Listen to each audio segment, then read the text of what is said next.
Now I just got to clean up the surface again.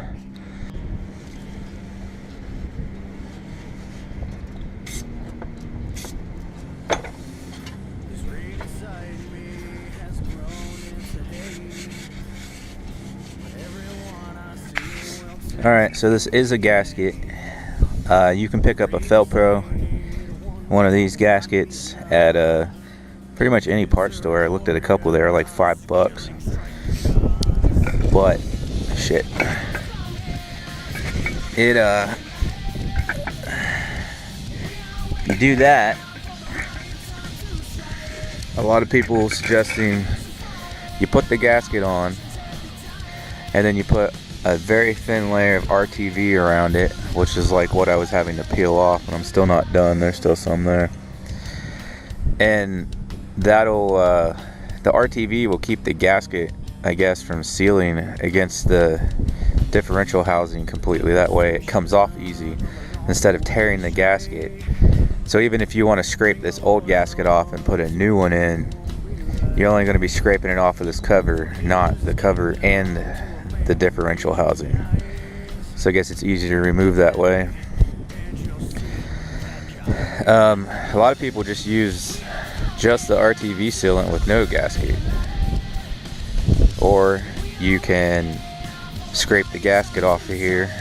If you go peeling this up, you're gonna have pieces and shit left that you're gonna have to scrape off with a gasket scraper. And then of course the other suggestion is use the gasket plus RTV. So I think what I'm gonna do is I'm gonna leave this gasket on here so I don't have to buy a new one or peel it off and have to clean it up and all that shit. I'm gonna leave it on there and clean it up real good and put some RTV around it, since you know just RTV alone will seal your rear end if you do it right. So that's what I'm going to do. I'm going to leave this on here since it looks like it's in pretty good shape, and I'm just going to apply RTV to it.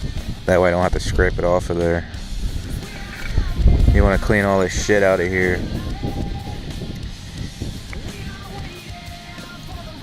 Clean all this crap out first. Then you go to put the cover back on. You don't want any of that leaking onto your fresh gasket or RTV sealant. Just take some paper towels or whatever and wipe all that crap out of there. Alright, just like the differential housing, use carb cleaner or brake parts cleaner. Now I know this will eat at the gasket a little, but like I said, I'm putting RTV on it, so it'll be fine.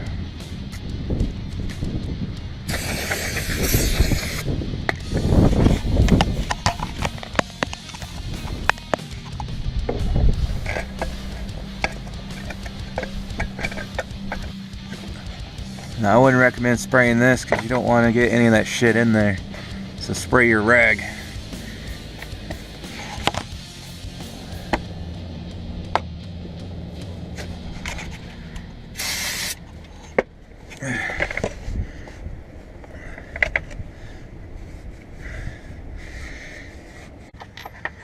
Alright.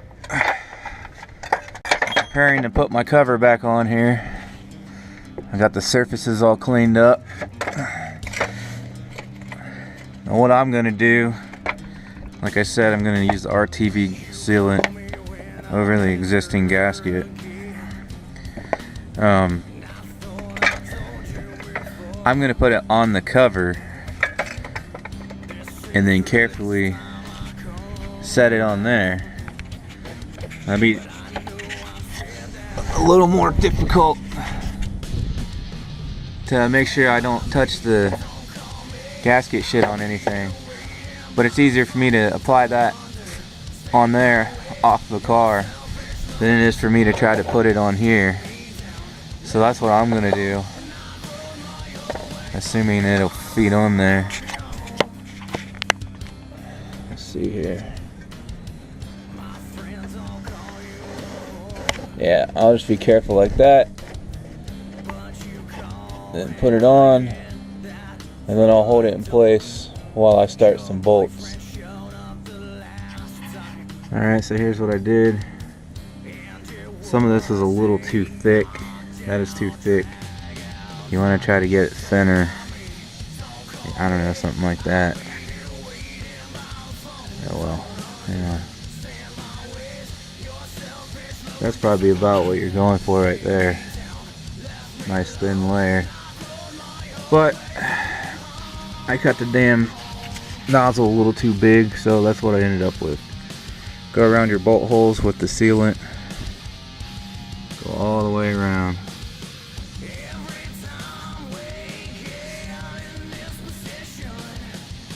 Now obviously the hump is going to go over your ring gear.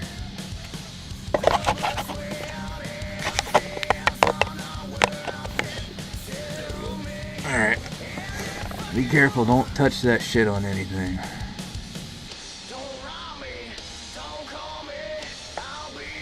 Do my best to get it over without dropping it or touching the sealant on anything. Okay. There we go. I'm going to try to start this bolt and the exact one on the opposite side. Get it held in place.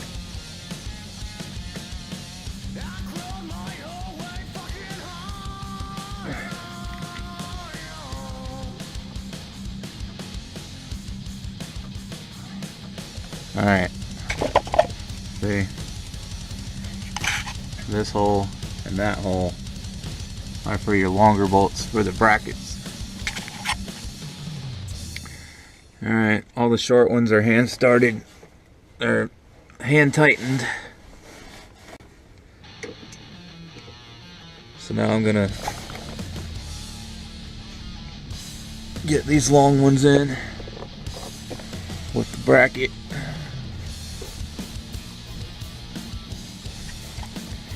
And they're supposed to be torqued down to 22 foot-pounds. And you're going to want to go in like a crisscross kind of star pattern.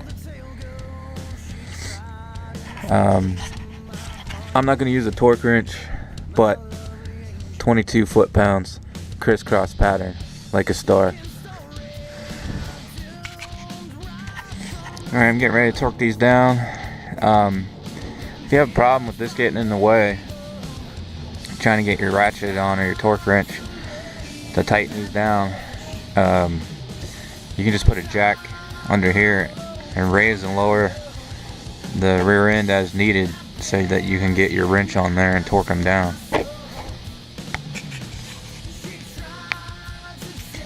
Alright, they're all torqued down. Did my crisscross pattern. You want to go over it a few times.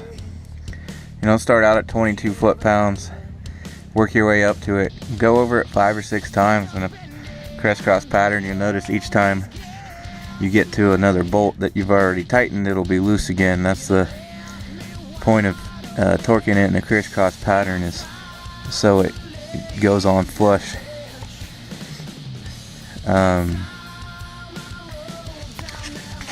Go over it a few times, 22 foot-pounds again.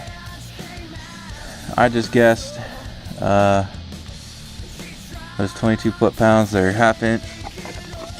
And once I was done with my sequence, I just went around in a circle, just make sure they were all tight. Go all the way around, that way I made sure I didn't miss any or anything like that. Alright, I lifted the rear end some so I could get under here. So there's your fill plug.